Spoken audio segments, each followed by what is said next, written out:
एक व्यक्ति ज्योतिष के पास एक समस्या के समाधान के लिए जाता है, लेकिन उसने कभी न सोचा था कि उसे अपने पिछले जन्म की ऐसी बात पता चलेगी जिससे सारे रहस्य से पर्दा उठ जाएगा। एक सम्राट थे जिनकी धार्मिकता और न्यायप्रियता की चर्चा चारों ओर थी। साथ ही वे ईश्वर के अनन्य भक्त भी थे। उन्होंने भगवान के लिए एक भव्य मंदिर का निर्माण करवाया और एक विद्वान ब्राह्मण को वहां का पुजारी बनाया। यह ब्राह्मण अत्यंत विनम्र और धर्मनिष्ठ व्यक्ति था, जो कभी राजा से कुछ भी नहीं मांगता था। राजा उसके इस स्वभाव से बहुत प्रसन्न थे और ब्राह्मण पिछले 20 वर्षों से राज मंदिर में पूजा अर्चना कर रहा था। उसने कभी भी राजा से किसी बात की शिकायत नहीं की। फिर एक दिन राजा के घर एक पुत्र का जन्म हुआ। राजा ने उसे शिक्षित करके एक विद्वान बनाया और उसका विवाह एक खूबसूरत राजकुमारी से कर दिया। विवाह की रात राजकुमारी नींद नहीं आने पर घूमने लगी। जब वह अपने पति के बिस्तर के पास पहुंची तो उसने देखा कि वहां हीरे जड़ित एक तलवार रखी है। जैसे ही उसने तलवार को खोला, वह बिजली की तरह चमकने लगी। यह देखकर वह भयभीत हो गई और डर से उसके हाथ से तलवार छूटकर उसके पति की गर्दन पर गिर गई, जिससे राजकुमार की मृत्यु हो गई। राजकुमारी अपने पति की मौत से अत्यंत दुखी हुई और वह यह सोचकर बहुत डर गई थी कि अगर मैं सबको सच बताऊंगी तो कोई भी मेरी बात पर विश्वास नहीं करेगा। जैसे ही सुबह का उजाला फैला, राजकुमारी ने विलाप करना शुरू किया और बताया कि उसके पति की हत्या हो गई है। सभी लोग और राजा वहां एकत्रित हो गए। राजा ने पहुंचकर पूछताछ की। मेरे पुत्र की हत्या किसने की? मैं अपराधी को नहीं पहचानती, लेकिन मैंने उसे भगवान के मंदिर की ओर जाते देखा था। राजा समेत सभी लोग ठाकुर जी के मंदिर में गए तो उन्होंने ब्राह्मण को वहां पूजा करते पाया। तत्काल सभी ने ब्राह्मण को पकड़ लिया।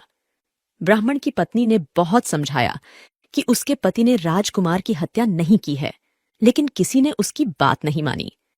राजा ने भी सोचा कि शायद ब्राह्मण निर्दोष हो सकता है, लेकिन लोगों की बातों में आकर उसने ब्राह्मण को कहा, मैं तुम्हें प्राणदंड नहीं दूंगा, लेकिन तुम्हारे उस हाथ को काटने का आदेश देता हूं जिससे तुमने मेरे पुत्र को मारा।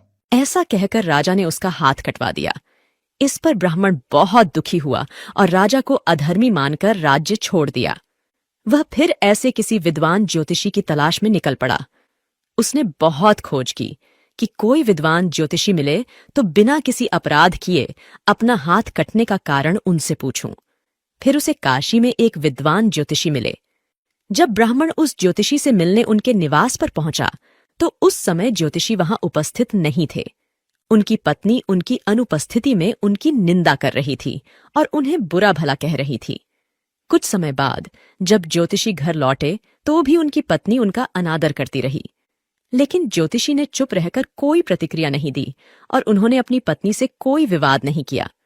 इसके बाद वह अपने आसन पर जाकर बैठे और ब्राह्मण को देखकर उन्होंने पूछा, कहिए ब्राह्मण देवता, आपका यहाँ कैसे आना हुआ? आया तो अपने बारे में पूछने के लिए था, लेकिन पहले आप अपना हाल बताइए कि आपकी पत्नी अपनी जुबान से आपका इतना तिरस्कार क्यों करती है? यह मेरी स्त्री नहीं, मेरा कर्म है। दुनिया में हम जिसे भी देखते हैं, भाई हो, पुत्र, शिष्य, पिता या कोई भी संबंधी, सभी हमारे किए गए कर्मों का ही परिणाम होते हैं। हम जो भी कर्म करते हैं, चाहे वह शुभ हो या अशुभ, उसका फल हमें भोगना पड़ता है। इसलिए मैं अपने कर्मों का फल आनंद पूर्वक भोग रहा हूं। आपने ऐसा क्या कर्म किया था?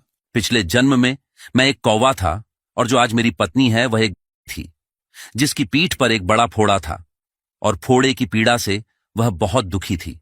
उस फोड़े में कीड़े पड़ गए थे जिन्हें खाने के लिए मैं इसके फोड़े पर चोंच मारता था, जिसके कारण इसे असहाय दर्द होता था। एक बार इसकी पीठ पर चोंच मारते हुए मेरी चोंच इसकी हड्डी में घुस गई और यह दर्द से तड़प उठी।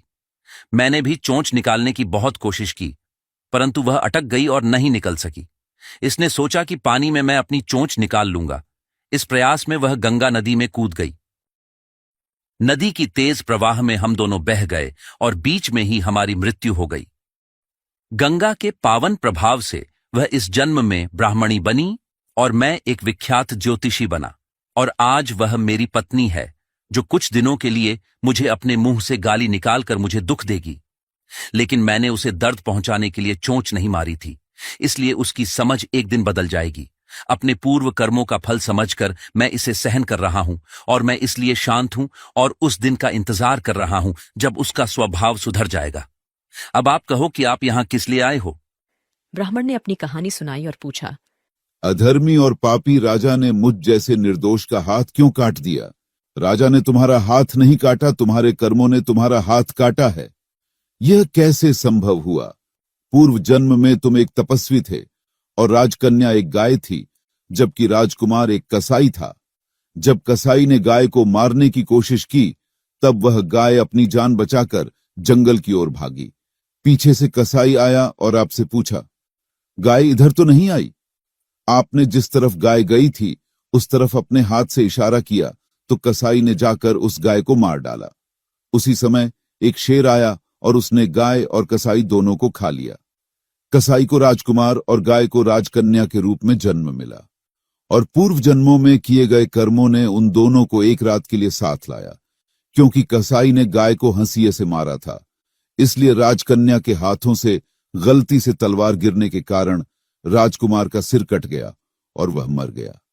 इस तरह कर्म निवृत्त हो गया और तुमने जो हाथ का इशारा किया था उस पाप कर्म ने ही तुम्हारा हाथ कटवा दिया। इसमें तुम्हारा ही दोष है, किसी और का नहीं। ऐसा सोचकर सुखपूर्वक अपना जीवन व्यतीत करो। इस प्रकार ज्योतिषी ने ब्राह्मण को समझाया कि वह और ज्योतिषी दोनों ही अपने पूर्व कर्मों के फल को भोग रहे हैं। दोस्तों, यदि हम इस कर्म सिद्धांत को समझ लें और मान लें, तो हम अपने जीवन में कभी भी दुखी नहीं होंगे।